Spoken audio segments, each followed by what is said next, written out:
হবে না, কোনো সংলাপ হবে না, কোনো গোল টেবিল হবে না, কোনো আপোষ হবে না।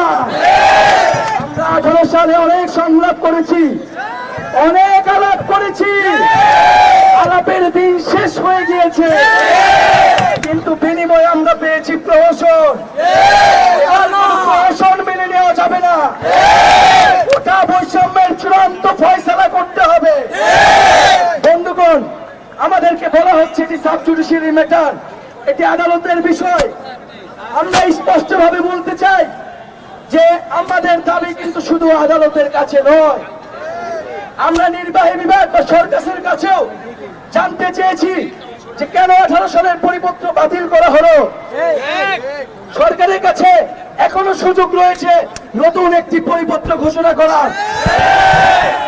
বন্ধুগণ, 18 সালে কোটা সমস্যার কিন্তু আংশিক সমাধান হয়েছিল। আমরা তৃতীয় ও চতুর্থ শ্রেণীতে কোটার যৌক্তিক সংস্কার পাইনি। এবার যখন মাঠে নেমেছি, আমরা সকল গ্রেডে কোটার সংস্কার নিয়ে কিন্তু আমরা কোনো আপোষে যাব না, আমরা কোনো আলাপে যাব না।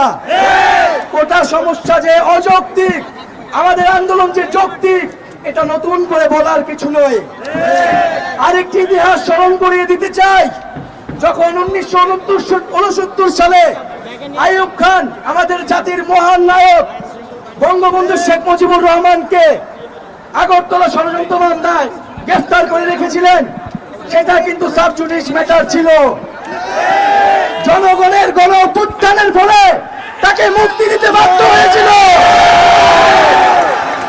বন্ধুগণ, জনতার রায় জনতায় দিবে, রাজপথে জনগণ তার প্রতিবাদ জানাবে। আমরা যদি ন্যায় বিচার না পাই, আমাদের আশা আকাঙ্ক্ষার প্রতিফলন যদি বিচারালয়ে না ঘটে, আমরা রাজপথে কিন্তু সেই কথাগুলো বলে যাব। বন্ধুগণ, এ পর্যায়ে আমাদের সামনে কথা বলবেন আমাদের এই আন্দোলনের অন্যতম একজন সমন্বয়ক, অমর 21 হলের শিক্ষার্থী সার্জিস আলম। আপনারা জেনে থাকবেন যে এই সার্জিস আলম আমাদের বন্ধু ভাই, তাকে কিন্তু অমর 21 হলে বাধা প্রদান করা হয়েছিল, হল থেকে বের হয়ে যেতে বাধ্য করা হয়েছিল। কিন্তু শিক্ষার্থীরা কিন্তু সেই রাতে নেমে এসেছিল, হলের সামনে অবস্থান করে তার ভাইকে কিন্তু হল থেকে বের হতে দেয়নি। তো বন্ধুগণ, কোনো বাধা বিপত্তি কিন্তু আমরা মেনে নেব না, আমরা ভয় করি না। আমরা ঐক্যবদ্ধভাবে থাকবো। যে কোনো শিক্ষার্থীর, যে কোনো আন্দোলনকারী সমস্যা হলে আমরা কিন্তু একযোগে এর প্রতিবাদ জানাবো। এ পর্যায়ে আমাদের সামনে কথা বলবেন আন্দোলনের অন্যতম সমন্বয়ক সার্জিস আলম।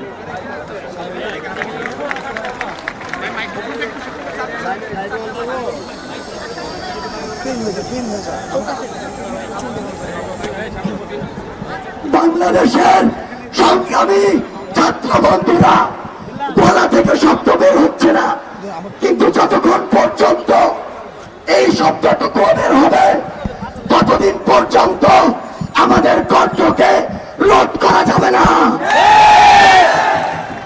সংগ্রামী ছাত্র বন্ধুরা, আমরা বলতে চাই, কোটা কিংবা এখানকার প্রিভিলেজের যে কথাটি বলা হচ্ছে সংবিধানে, এটি বাধ্যতামূলক কোনো কিছু নয়।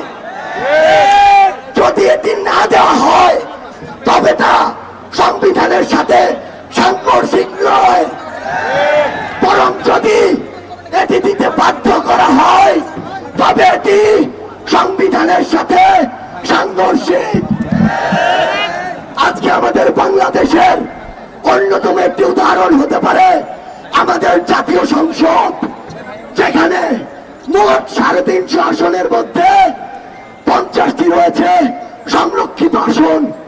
অর্থাৎ আমরা যদি হিসাব করি, 14% সংসদীয় আসন হচ্ছে সংরক্ষিত আসন কিংবা কোটায় আসন।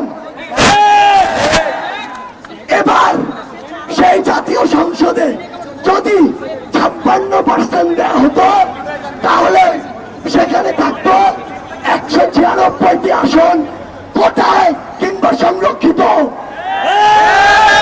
কিন্তু সেদিকে আছে, তাহলে যেই জাতীয় সংসদ আমাদের পুরো বাংলাদেশকে রিপ্রেজেন্ট করে, সেখানে যখন সর্বোচ্চ প্রিভিলেজ 14% দেওয়া হয়, তাহলে 56% আমাদের সাথে প্রহসন কিনা,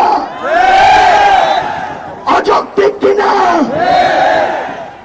সংগ্রামী বন্ধুগণ, একটি জিনিস লক্ষ্য করুন, আমরা আজকে একটি দুশ্চিন্তায় চিন্তিত।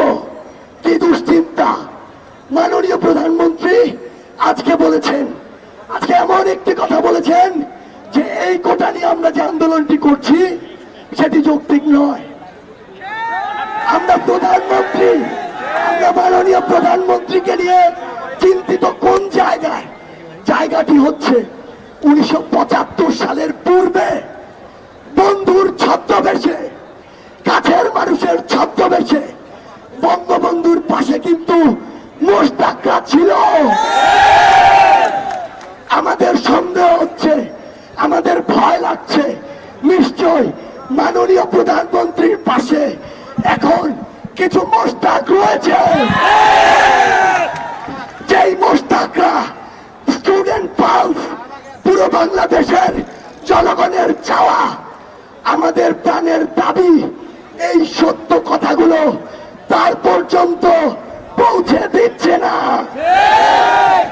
ওই কোটায় যারা আজকে ঊর্ধ্বতন কর্মকর্তা হয়েছেন, তারা আমাদের প্রাণের দাবিগুলো তার পর্যন্ত পৌঁছে দিচ্ছেন না। আমরা আজ শাহবাগের মঞ্চ থেকে বলতে চাই, মাননীয় প্রধানমন্ত্রী, এখনো পুরো বাংলাদেশের ছাত্র সমাজ আপনার দিকে চেয়ে আছে। আমরা এখনো আপনার প্রতি আস্থা রাখি। আমরা চাই, আমরা অনুরোধ করি, পুরো বাংলাদেশের ছাত্র সমাজের দিকে তাকিয়ে আপনি এই কোটা সংবিধান অনুসারে যৌক্তিক একটি সংস্কার করুন, শুধুমাত্র অনগ্রসর জাতিগোষ্ঠীর জন্য। নাতিপুতি কোটা আমরা মানি না, এটা আমরা মানতে পারি না। 56% কোনোদিন কোটা হতে পারে না, কোটা কোনোদিন অর্ধেকের বেশি হতে পারে না।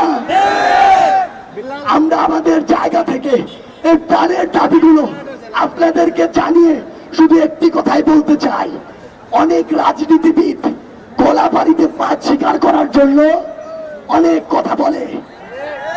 আমরা যেদিন আমাদের যৌক্তিক দাবির সৎ প্রতি উত্তর পাব, সেদিনই আমরা পড়ার টেবিলে ফিরে যাব।